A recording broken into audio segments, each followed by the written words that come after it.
வணக்கம் தமிழ் அன்பு நெஞ்சங்களே. பிரபல திரைப்பட இயக்குனரான பாலா தனது மனைவி முத்துமலரை சில மாதங்களுக்கு முன் விவாகரத்து பெற்று பிரிந்தார். அப்போதே முத்துமலருக்கும் தமிழகத்தின் முன்னாள் முதல்வர் ஒருவரின் மகனுக்கும் ஏற்பட்ட நெருக்கமான உறவே விவாகரத்திற்கு காரணம் என்று கூறப்பட்டது. அந்த விஐபி ஓபிஎஸ்ஸின் மூத்த மகன் ஓபி ரவீந்திரநாத் என்று அப்போதே அரசல் புரசலாக பேசப்பட்ட போதும், பொது வாழ்வில் இருந்தாலும் அவர்களது தனிப்பட்ட வாழ்க்கையில் தலையிடுவது நாகரிகமாக இருக்காது என பெரும்பாலான மீடியாக்கள் அமைதி காத்தன. இந்நிலையில் ஓபிஎஸ் மகன் ஓபி ரவீந்திரநாத்தின் சுயரூபம் பொதுவெளியில் பகிரங்கமாக அம்பலப்பட்டுள்ளது. கடந்த அதிமுக ஆட்சி காலத்தின் போதே ஓபி ரவீந்திரநாத்தின் பெண்கள் தொடர்பான தவறான நடவடிக்கைகள் குறித்து அவ்வப்போது கிசுகிசுக்கள் எழுந்து வந்த நிலையில் தற்போது அது அதிகாரப்பூர்வமாக நிரூபணமாகியுள்ளது. இது தொடர்பாக ஓபி ரவீந்திரநாத்தின் மனைவி ஆனந்தியின் நெருங்கிய தோழி காயத்ரியே அவர் மீது பாலியல் குற்றச்சாட்டு கூறியிருப்பது பெரும் பரபரப்பை ஏற்படுத்தியுள்ளது. இது குறித்து டிஜிபி அலுவலகத்தில் அவர் அளித்துள்ள புகாரில், நான் என் குடும்பத்தோடு சென்னையில் வசித்து வருகிறேன். நான் கொடைக்கானலில் உள்ள பிரபல தனியார் பள்ளியில் படித்தேன். அதே பள்ளியில் படித்த நாகப்பிரியாவும் நானும் நல்ல நண்பர்களாக பழகி வந்தோம்.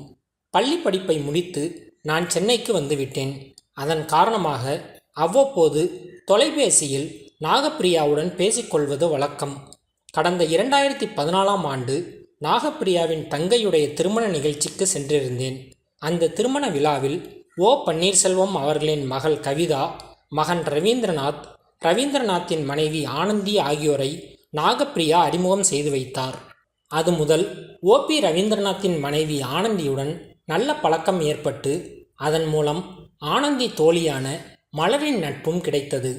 அது முதல் நாகப்பிரியா, கவிதா, ஆனந்தி மற்றும் மலர் ஆகியோருடன் நன்றாக குடும்பம் போல் பழகி வந்தேன். அதன் காரணமாக பெண்கள் மற்றும் குழந்தைகள் அனைவரும் அவ்வப்போது சுற்றுலாவிற்கு செல்வது வழக்கம். இதனிடையே ரவீந்திரநாத்துக்கும் மலருக்கும் இடையே தவறான தொடர்பு ஏற்பட்ட காரணத்தால் கணவன் மனைவியான ரவீந்திரநாத் மற்றும் ஆனந்தி இடையே கருத்து வேறுபாடு ஏற்பட்டது.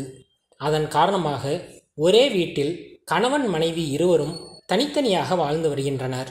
இதனிடையே மலர் தனது கணவரான இயக்குனர் பாலா அவர்களை விவாகரத்து செய்துவிட்டு ரவீந்திரநாத்துடன் தகாத வகையில் வாழ்ந்து வருகிறார்.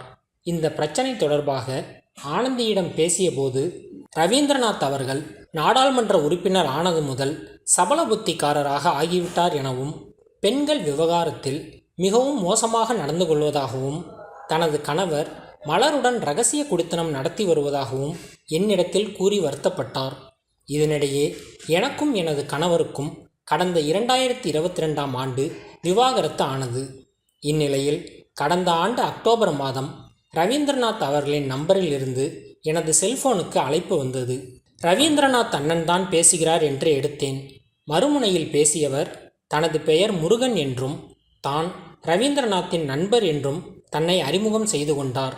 மேலும் அந்த நபர் ரவீந்திரநாத் என் மீது ஆசைப்படுவதாகவும், என்னை ராணி போல் அவர் பார்த்து கொள்வார் எனவும் ஆசை வார்த்தை கூறினார். மேலும் அவருக்கு உடன்பட மறுத்தால் எனது குடும்பத்தையும் என்னையும் தொலைத்து விடுவேன் என மிரட்டல் விடுத்தார். இது குறித்து ஆனந்தியிடம் சொன்னதும் அவர் தனது கணவர் ரவீந்திரநாத்திடம் கேட்டபோது, யாராவது எனது செல்போனை தவறாக பயன்படுத்தி இருப்பார்கள் என அவர் தெரிவித்ததாக கூறினார். எனவே நானும் இதனை பெரிதுபடுத்தாமல் விட்டுவிட்டேன்.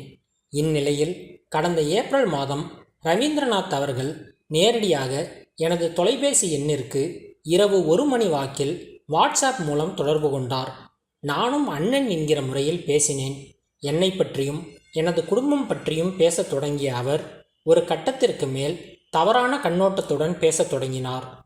என்னை பற்றியும் எனது உடலை பற்றியும் அருவருக்கத்தக்க வகையில் பேசினார். உன்னை எனக்கு ரொம்ப பிடிக்கும். நான் உனது வீட்டிற்கு வருகிறேன். இல்லை என்றால் அரசாங்க காரை அனுப்புகிறேன். நீ இங்கு வா. எனது ஆசைக்கு உடன்படு என்று 20 முறைக்கு மேல் கேட்க எனது காது கூசியது. நான் உங்கள் தங்கை போன்றவள். என்னிடத்தில் இவ்வாறு பேசாதீர்கள் என்று நான் கண்டிக்க, மரியாதையாக நான் சொல்வதை கேட்டு நட, இல்லையென்றால் உன் குடும்பத்தையே தொலைத்து கட்டிவிடுவேன் என மிரட்டல் விடுத்தார். எவராலும் என்னை எதுவும் செய்ய முடியாது. ஒழுங்காக எனது இச்சைக்கு இணங்கு, இல்லையேல் உனது குடும்பத்தை அழித்து விடுவேன் என மிரட்டி வருகிறார். வயதான தாய் மற்றும் குழந்தைகளுடன் வாழ்ந்து வரும் என்னை தனது பதவி மற்றும் பண பலத்தை கொண்டு மிகுந்த மன உளைச்சலை அளித்து வருகிறார். எனவே MP OP ரவீந்திரநாத் மீது தகுந்த சட்ட நடவடிக்கை எடுத்து எனக்கும் எனது குடும்பத்தினருக்கும் உரிய பாதுகாப்பு அளிக்கும்படி தாழ்மையுடன் கேட்டுக்கொள்வதாக அந்த புகாரில் பாதிக்கப்பட்ட பெண்ணான காயத்ரி தெரிவித்துள்ளார். மேலும் இது போன்ற செய்திகளை தொடர்ந்து பெற்றிட தமிழ் ட்ரெண்டிங் சேனலை சப்ஸ்கிரைப் செய்யுங்கள். உங்கள் கருத்துக்களை கமெண்டில் பதிவிடுங்கள். நன்றி.